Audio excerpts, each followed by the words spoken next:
Welcome to C1P, your local legend podcast with your host, Z HOVAK. Today, I have the legendary, the one and only Glossolalian Arts. Welcome to the show, Matthew. Thank you. Thank you so much. I'm glad to be here. So excited. I want to first talk about how we met because if you want to talk about divinity, that's it. Mm-hmm. Yeah. Yeah, no, it was a special time. I had a stencil that I made from cardboard. And, I had previously made a logo online on one of these apps because, I'll be finding artistic apps on my phone. And I made a logo from scratch. So I made it into a stencil. And then I wanted to go out in downtown LA and put it out, get my name on the ground, so people see it. And that's what I was doing when we ran into each other. Might I say daylight, like broad daylight. Yeah, it was a fun day. As someone who tags and goes late at night with a hoodie and I try to be as discreet as I can. Yeah. I have a backpack with a hole in it or a purse. Right. And then I'm walking Harley, my dog, to go pee, and I just see you legendary middle of the day, Damn. No backpack, nothing, spray can in one hand, stencil in the other hand, in front of a very prominent store, a brand right. that we all know. Yeah. Just in the middle. And I was like, I gotta go up to this kid. Yeah. Well, I was actually proud to do it right on that corner too because of that theater. The old theater is now Apple Store, and it has one of the most beautiful chandeliers I've seen. I'm a big fan of those. And then to just run into you at the same time. I feel like I was doing it then because I know we spoke about diversity recently, and I've had a lot of run-ins with the law and stuff over all my years of being, from teenage to now. So I know kind of how it feels out there to feel like you're doing something wrong, but then when you really get to know the community and what the police are used to, I knew it would be okay. And I felt like nobody's gonna trip, and because I see a bunch already on the floor, but I did get mine sprayed off once, but that was from a city cleaner, and of course that's their job. Yeah, the power washer. So yeah, I did regular paint the first time. I sent you a DM 2 weeks later. I went by, I saw it wasn't there, and I took a photo. It was faded, and I was I don't know if you remember, but I was that is why I redo time. You got it. And then I went back, and maybe a few weeks ago I went back, and it was freshly done. You're doing your marketing. Yeah, getting my name out there. I mean, I've done that naturally for quite a while, just for fun, because I've been drawing for a long time, Started on the magazines. My brothers, I got two older brothers, they influenced me I always say at doctor's offices, being the third youngest of three brothers, you have the magazines and they're throwaways, so we'd be drawing on the faces, and I used to draw my hand a lot, and yeah, just drawing all the time, just trying to make use different mediums, pencil, pastel, soft pastel, and all those, and wanting to make things look real. And then I started going to the cereal side of things. And that's when I did all the mediums, and I was like, okay, I think I should start painting now, because I could essentially create all the shadows and to make it look like what I want to do, whether or not it be realistic or not. I would take those colors and I would make it look like what I was looking at, and painting just seemed like the next level. I love it. I remember when I saw I met you and then we exchanged Instagrams, and then actually saw your work, Yeah. I couldn't believe it, Yeah, because like thank you. you're an artist. Like, you do incredible murals, you do incredible like faces, like such like detailed, intricate work.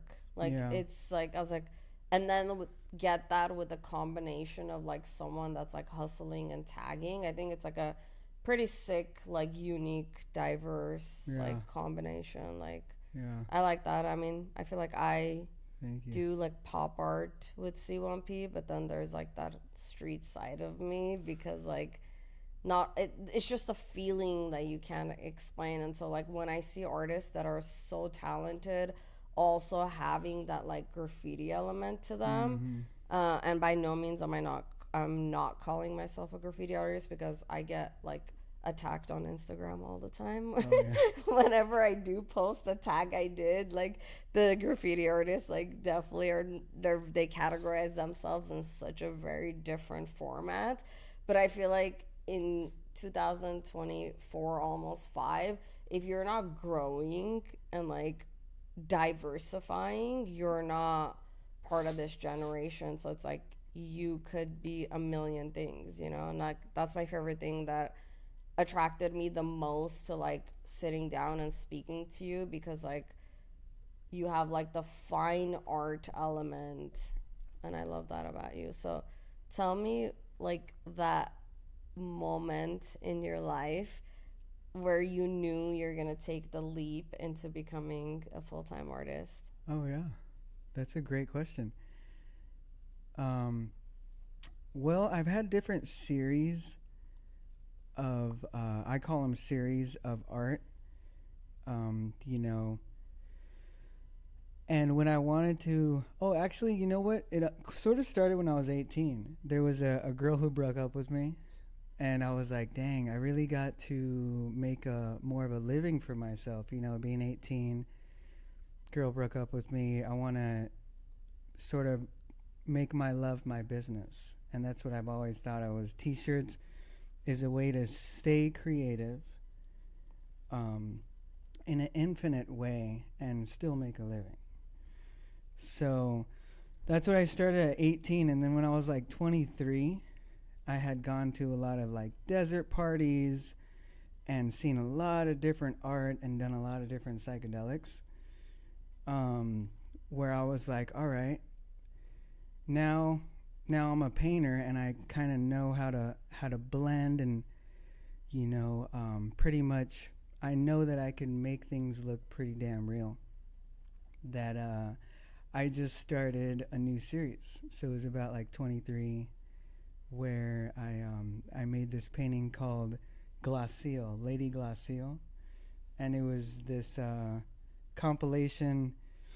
Well, it turned into be a compilation because the inspiration was this woman in Burning Man that I found online that had like some squirrel hanging from her, and she was walking through the desert sand, and I wanted to make it exactly the way that it was. And I started her first. So I started her, I got her down. And my buddy was living with me at the time, and he was like, he's like, you're not going to change the background? I'm like, no, I want to do it exactly like the photo. And he was like, oh, you got to change it up. And he was living with me. So this is kind of a side story, but I feel like it's important. He was living with me, and then we got in a little argument. I was like, oh, you just don't want me to do what I want to do. It was kind of like a dumb argument, but actually he ended up passing away very soon after that. And I was like, you know what? I'm going to do what he said to do. I'm going to change out the background. And I did. Wow. And it's one of my favorite pieces. But I added some filigree at the bottom right corner. And then I like to do frames. And then I added jewels to the frame, and I did my first nebula in the background. Oh, wow. Yeah. I love that. Yeah, nebula is a lot of blending in that. So I was just like, I watched this video, you know, and I did it step by step, and it worked. I was, you know, pretty ecstatic.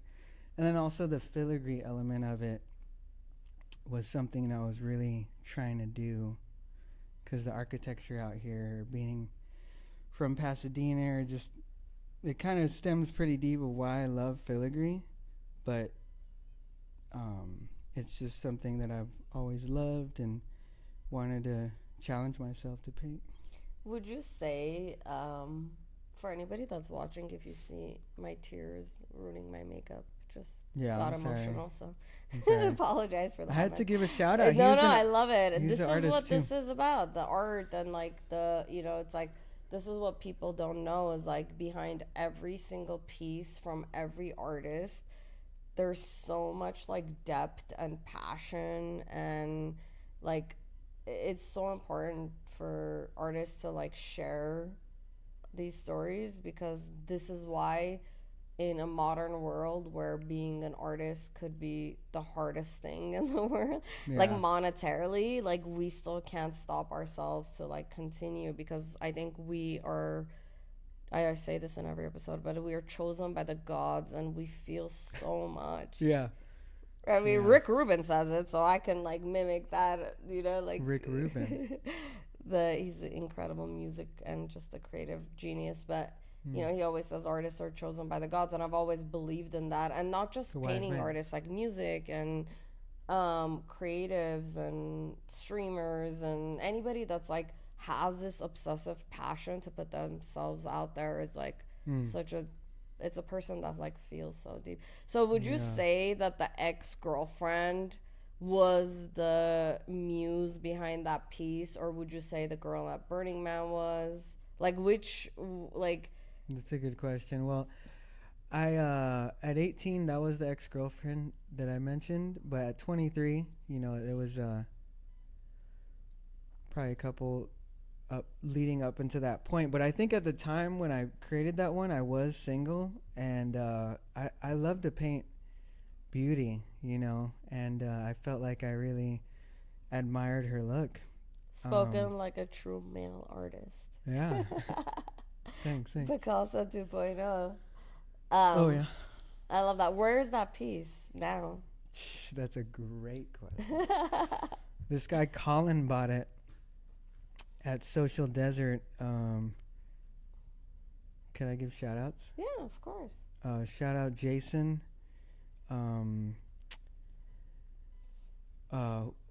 What is his name? Jason Brown, the grandson of James Brown. Mm-hmm. He had an event out in the desert when COVID was happening, and this is low key.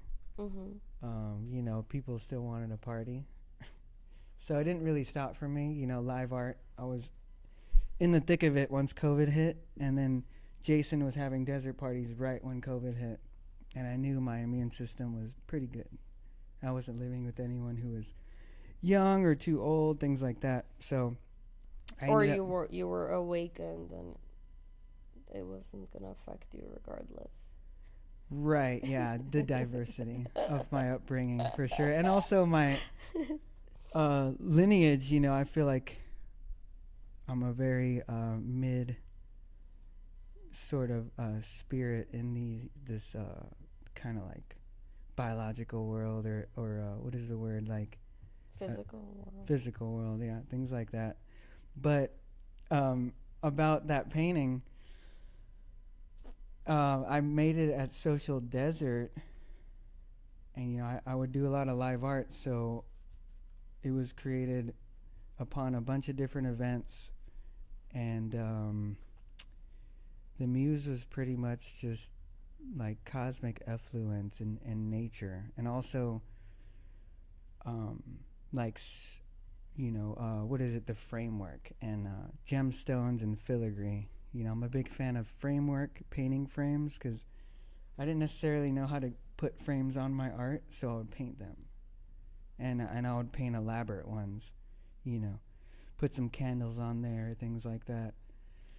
So I'm real proud of that one, because I put some gemstones in there, and just the cuts, when it comes to actually painting gems with many cuts, that's something that I wanted to challenge myself to do. So that's Lady Glacial. She was the beginning of my series. Oh, wow, I'm dying to see that piece. So we may have to like take a. Oh yeah, that's what I We was gonna have say. to go to Colin's house one Oh, day. that's what I was take gonna him mention. some beer and That's look it. at this piece because That's what I was gonna now mention. I'm like super invested Right. in Well, it. well, check it out. So, at a social desert, this is actually what I was getting to.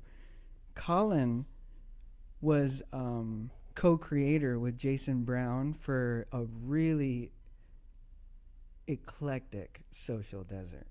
You know, the lights, like nighttime, the sand. You know, we're in the middle of nowhere, and you know it's cold, but everyone's rocking. You know, the DJ's hitting, like the lights are going, and you know this is all stuff they brought on in moving trucks. So it's like it feels real holy being out there in nature, and with all these creative people. But so Jason came up to me the next day and he was like, "Hey, I really like that painting. I want to buy this for my girlfriend." And he bought it from me. You know, I told him how much, and he bought it, and he wanted me to give it to her, which is pretty cool. So that was one of the first paintings I sold for that price off the spot. And it ended up being at his house, and I partied a little at his house before later on, and he put it with a nice light. You know, he appreciates that painting. And yeah, something about him and who he was with, it didn't necessarily work out, so he ended up with the painting. Oh, I love that. It Yeah. was interesting. It was always meant to be his. Yeah. Because he was the one that felt it, but like at the time he was so in love and wanted to transfer what he was feeling onto her, right? Mm-hmm. And he had the budget for it too. But not everybody feels the way you feel. But it's interesting. I feel like collectors are also legends and incredible people because they look at the piece and they like get it. You know, it's like such yeah. a Yeah, interesting. you said they're interesting, or you said they're They're also such like people who they're collect important, art yeah. or like I'm obsessed with my collectors. Like I can't Yeah. explain it. Like I almost think like how have I even met you? Like they're just such interesting people. Like I am in like the pop art genre, so my collectors are like people who collect like skateboards and Supreme and like that like more like streetwear kind of artists or people yeah. who have maybe a Basquiat. Like I have two guys that have Basquiats originally. Oh, and really? Yeah, and when I delivered it, like Yeah. I was Oh, so real Basquiat? real Basquiat, and I have a video of it on my Instagram. Mm. But and a Keith Haring, like he put it in between. So like I walked in and like I was like poker Wow. face, like just such a like I acted like and like nothing, like I'm just cool. I was like, oh hey, cool, like whatever. And then I went and researched the piece, and I like found that like because some of those intense old pieces, like you can know that like it's a one of one. It sold at this auction house. So like I asked the person and he was like, I got it this place. And then I actually found a link and I was like, no, legit, that's a legit piece, because like sometimes it can be fake, right? But Right. Did he display it well? yeah, really well. I mean, I just delivered. Then he sent me like a quick video. That's the video I posted. I asked him if I can, but That's special. it's like those people feel, they feel yeah. as much as we do. Like they're Yeah. like, Yeah. I always say like they're equally high frequency people because you have to like feel the piece. So that guy felt the piece, bought the piece from High you. frequency. and- Yeah. They see the artistic vision. Their view is definitely valid, even though they're not creating the artwork. I always kind of compare it to music sometimes, where someone knows what kind of music they're into, and that's and even me, like I'm not a rapper. I could freestyle, I could rhyme, but I know what intellectual rapping sounds like. I know how to distinguish the intellect of how they created what they did, and that's why I like it. I love Yeah. that. I thought of that the other day. Nice. Yeah. The story definitely changes once you get to like Christie's and auction houses, and it's like it becomes a business. But on like the level of when someone buys it directly from the artist is like, can we hear you rap or sing? Or rap or sing? Let's see. if you want. I'm sort of down. One of my songs. I guess while you think about that, do you ever like rap or sing while you're creating? I've done that before. Maybe if I'm like hanging out with friends and, you know, either at my house or like to get eclectic like that. I have a lot of instruments, so I'm sure that's happened before. Yeah, I mean, one of my very influential experiences is at this place called the Fractal House in South Pasadena. You know, that was my buddy Neil Morgan, and they called themselves the Fractal House. It was like this old brothel that was now an apartment. And, you know, just every time you go there, long story short, it's like you just see so much inspiration where, you know, as a teenager, you're like, dang, these are people who are really getting artistic out here. Like, even in there and out there, like, they would do a lot of experimental psychedelics, and then they would do a lot of art and music, and you'd have the whole house singing, and we're all friends. Was this open to the public or a private venue? Yeah, pretty private. Okay. Pretty private, just kind of like hippies, you know. But you know, a lot of buses pulling up, like burner buses, you know, vans that were made into homes. I remember this bus pulling up with a upright piano right there, right when you walk in. And you know, as a teenager, it's pretty eclectic. Not everyone grows up like that. And just being able to share even my music with those people, they were so talented. Like, you know, their upbringing even is already a story, but they did art through it.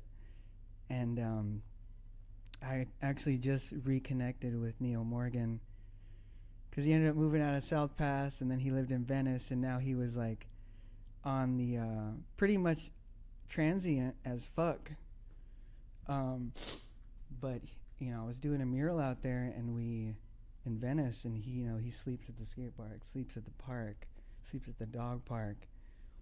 But he's not like the type of person that you would think when it comes to hearing someone does that. Like, he's dope. He's an artist. He curated the Fractal House and things like that. So I had to give a shout out to them because they really influenced me psychedelically. Not sure if we could necessarily talk about that, but you know, it's open topic to all. I mean, this is like about the artist journey, and I think we all have such a different journey. So yeah, well, welcome all information here. Yeah, okay. Well, I mean, you know, I could make a long story short. It's like my dad was a great artist. My mom did great eyes. And then my older brother, Raymond, he's 4 years older than me. You know, when I was like 10, he was doing some sick Grand Theft Auto art pieces that inspired me.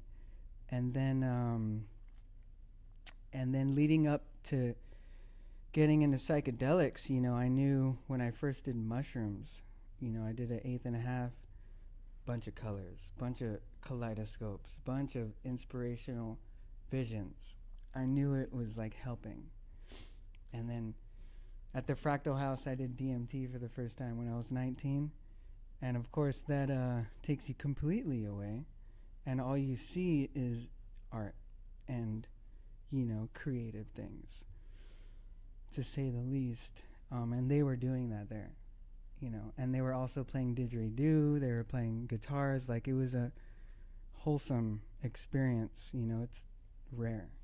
And how old were you at this time? That was 19. 19. Okay. Yeah. So I mean, it was everything you could have imagined it to be. You know, I'm a big fan of late 60s, 69, Woodstock. I got into Woodstock when I was 12. Did your parents take you to how did you end up at that place, Fractal House? Because you said your parents were artists. That's so like a great question too. How did you end up at that place at 19, at almost like what I would call from your description the Soho House for Artists, Soho, yeah. The the spirit of. Jonathan Club of Artists? I always saw Neil as just famous, his style. We all saw it, We're like, hey, we want to be famous when we're early 20s. Oh, wow. Um, Warhol and his crew. Pretty much, yeah. That was the idea, when I guess when you're that creative and you're recognized by your own peers to be that way, it's like you get that enthusiasm.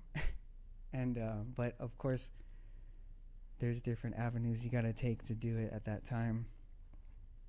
That I am where I am now, and I'm real appreciative of it, and it's only going up. Can I ask where that place is now? Like the people, the founders, like, Yeah. is it still around?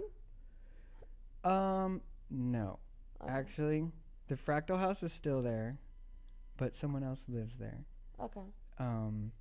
But I pretty much was friends with this girl Kelly in middle school, that when I went into high school, she was going out with Neil, and Neil lived at the Fractal House.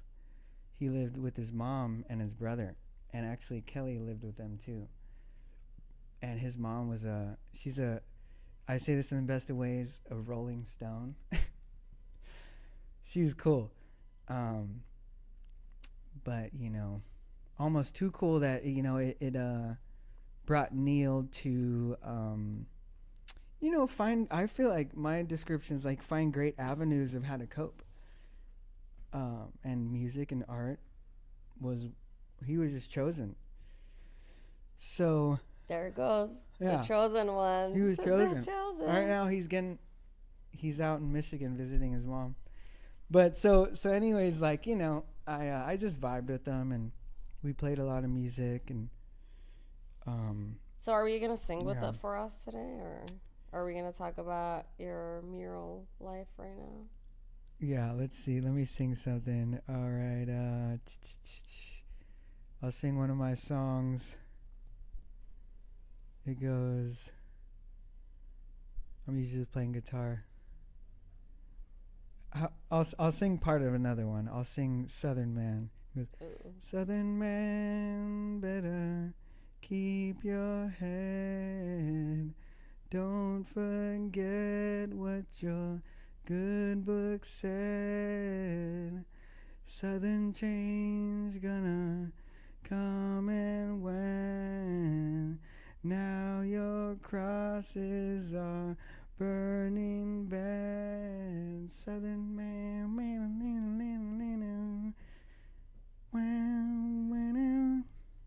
that's Yeah, yo, let's go. That was amazing. Thanks, Good thanks. feeling.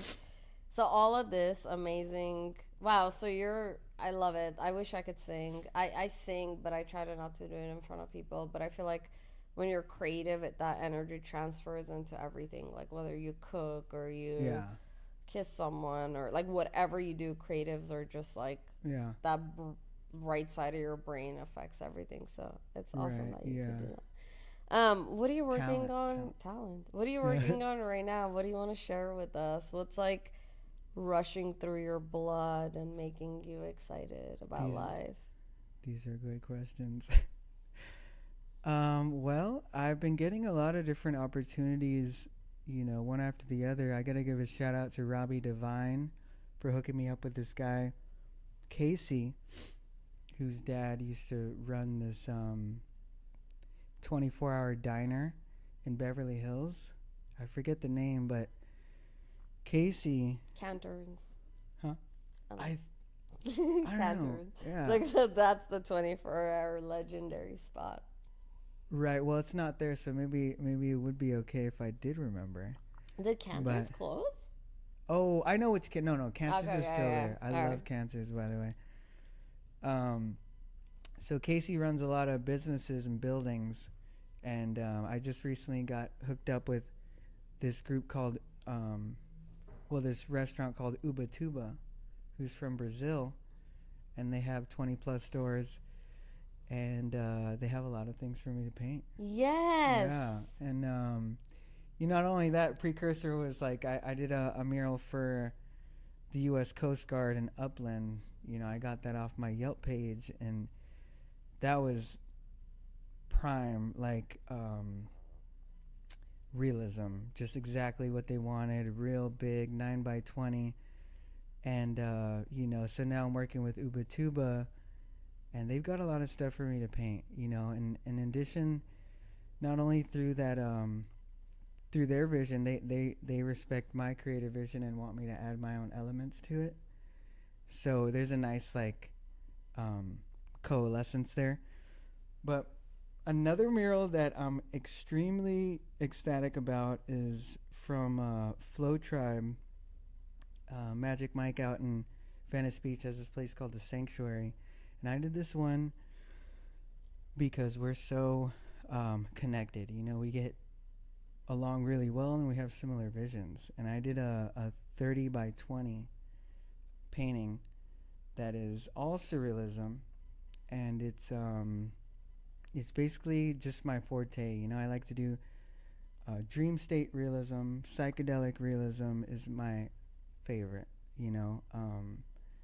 So in that one, you have like on the stairway that leads up to the venue, in front of it's like this really bright clouds and a sun beam, and then it leads to space with the platonic solids, and then there's an angel or Gaia in sheer. She's wearing sheer with prismatic, like metallic gold ornate dressing, so you could see the gold shine through the sheer, and the sheer is glowing, and she's pointing towards the entrance.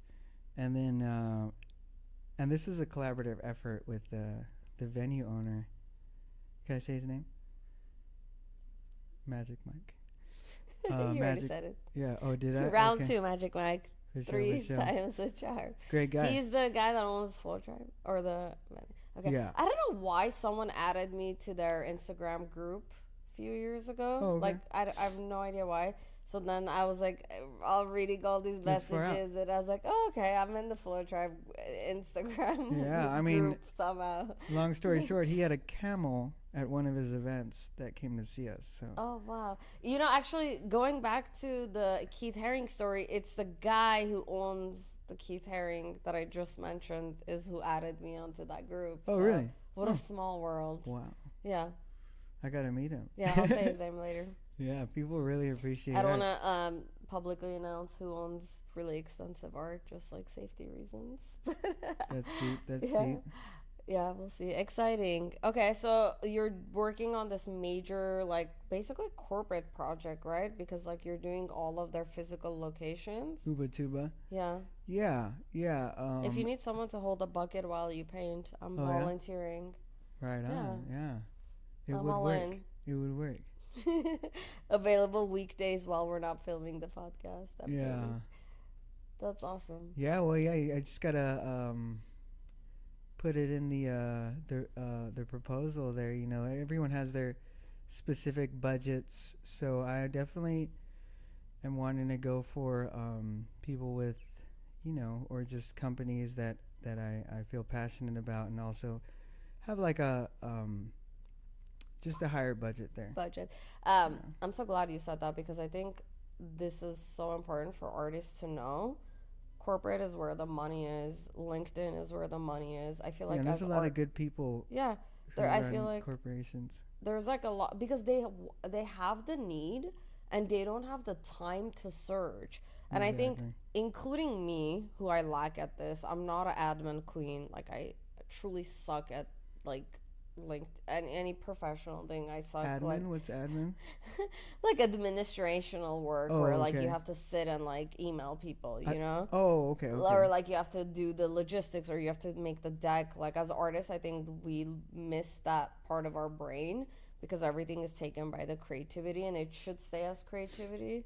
But because we're living in a day and age where like internet exists and technology exists, like we should all take, like every artist listening, like should take example of this situation where it's like, now you're doing this incredible 20 plus or whatever project that's going to take you such a long time and get you probably a good dough. Yeah. And so like I think as artists, like we should be inspiring each other to take that leap into like the business world until everybody gets to have managers and businessmen and business owners and whatever. Right. I mean, even then, that's a pretty specific journey too. I mean, because I mean, I'm the third youngest of three brothers, and I feel like I've been through a lot of struggles, or my family has struggled where I'm the third youngest. So I'm like, okay, I could actually make, a big difference. Whether my brothers did it or not, I felt like I wanted to give back. And that's what I've always studied. I studied on how to make the most so I could give back to my family and also live like an easier life. And then I like to have fun, and I like to just enjoy what I love to do. So simply put, I wanted to make my love my living. And had a lot of cashier jobs, had a lot of jobs where, someone else is telling me actually like what to do. And I'm just like, I think I could figure something better out. Wait, what sign are you? Leo. Oh boy. Telling a Leo what to do. Yeah. Well, you know what? That's the problem, not being an artist. Telling a lion how to do their job. I resonate with them. Well, I would draw through everything, like even on receipt paper, I would draw because I knew that drawing passed the time. Being in the doctor's offices and waiting for the bus and being on the bus. I actually learned how to draw with the bounce of the bus because I would be like, all right, what am I going to do? I'm going to draw because I know I could get lost in that and I'll be there like that. So with all this like amazing stuff you've done, what is like your ultimate dream of becoming? Like, where do you want to be as an artist? Where do you see yourself? Yeah. What do you want to manifest? Well, one of my major goals is to inspire others to appreciate their life. And that was a shift a few years ago that happened. And also to kind of go on like world tours and do murals for places that I love, and to be able to be to have creative control with my life. But also have discipline. So I mean, essentially just, I would say even like more higher and humble clientele, and to just enjoy every second of it, I love that. I think every artist wants a higher upper clientele. Sure. I mean, I have a lot of different examples at that. I try to be humble at the same time, but I am doing what I love, and it is surrounded in art, and it's real special. I was just talking to my friend last night about how he was mentioning that I was agreeing with. It was like art is needed in communities because it's the balance between working to live and also enjoying the fruits of that. And I actually heard one day that artists tell the future, and I pretty much agree with that because I take everything into consideration. Sometimes it's faulty, that idea, but this was interesting because artists tell the future. Like creatively, we're creating our spectrum of what we experienced and then making it into something that's tangible. Yeah. So it makes sense. Yeah, I mean, as artists, we transfer like the energy through the ether or through the unseen world. And as the chosen ones, like we don't know what we're doing. Like I think 90% of the time, anything I make, like the next day, know that I made it, or like I don't know the why. Like I think we're sort of chosen as the vessel to kind of bring that Yeah. spiritual world into the physical world. And we ourselves sometimes don't know, but like the physical world and people in the physical world need that frequency. And nothing is about what we actually see in the physical world. It's all on the quantum level of what do we experience. Dang. But none of us are unfortunately like spiritually evolved enough, and that's the truth. Very few. Yeah. What is being a local legend to you? This podcast is about legends. I want everyone that's a legend in my life that I come across and friends and people to be on this. So, what does being a local legend mean to you? Hmm. Well, it first reminds you of your legacy, because I really appreciate that slogan. um, but I feel like a legend is someone who influences their community with their talents, and who, yeah, is recognized to be to someone who did something, you know, real important and worth observing. Inspirational. Someone? Sure, some legends, you know, go the other way. Okay. You know, as far as like household names, like sometimes there's household names. Shout out to Malik Pope, who for bringing that idea to me, household name. You know, it's someone who's known in the world, and who you don't necessarily have to meet. You just, society knows them. You know, Leonardo DiCaprio, Will Smith. These are household names for me. Johnny Depp. You know, of course, the presidents, no doubt. You. Me. Me. Right. Things like that. Things like that, where you you know, you just do something that's recognizable, and I like to create positive influence in what I like to be recognized in,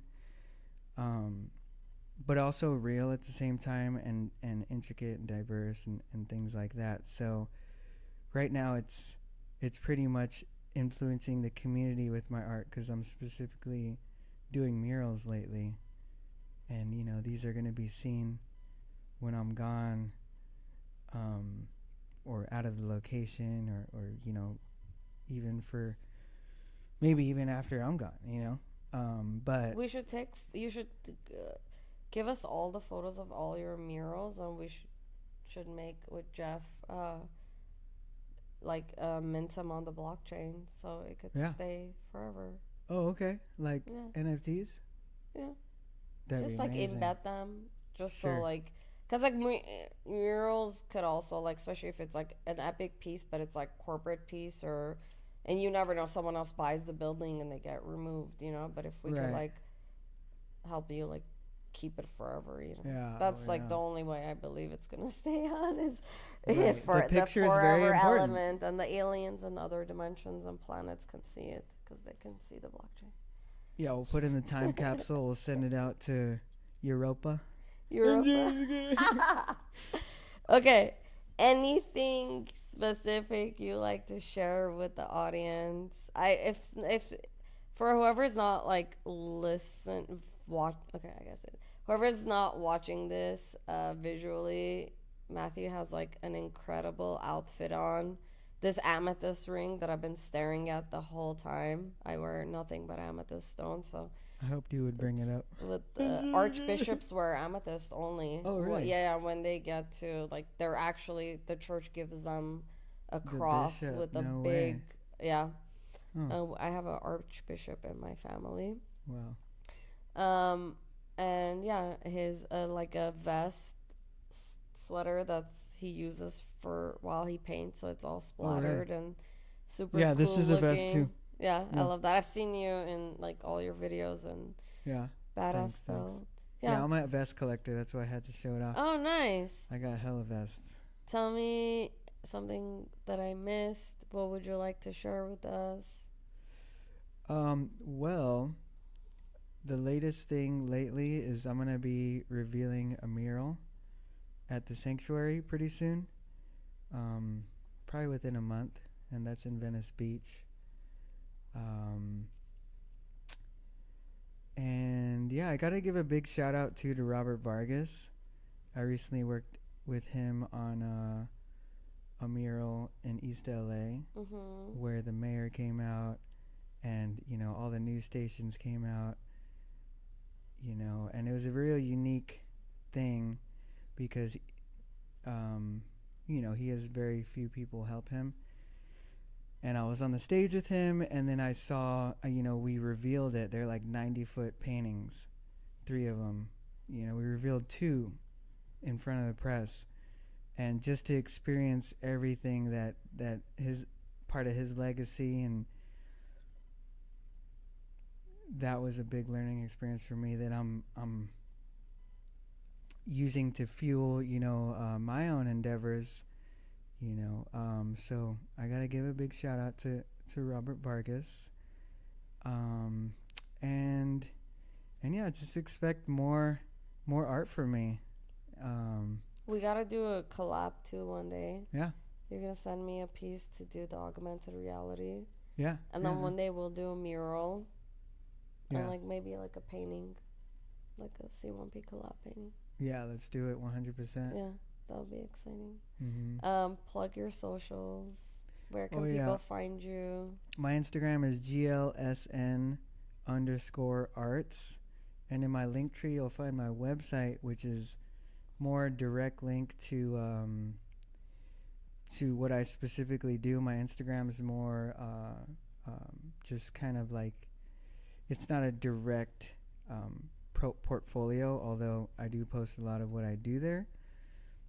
So that's a GoDaddy site.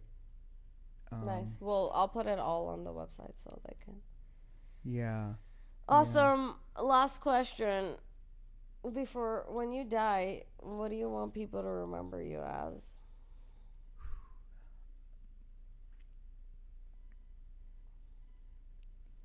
Just someone who inspired others to be excited about their life and to cherish it. And to, you know, treat your friends like family and your family even better. I love that. Yeah. Cheers. Cheers. Thanks for coming. Of course. It's a wrap. Damn, that was lit.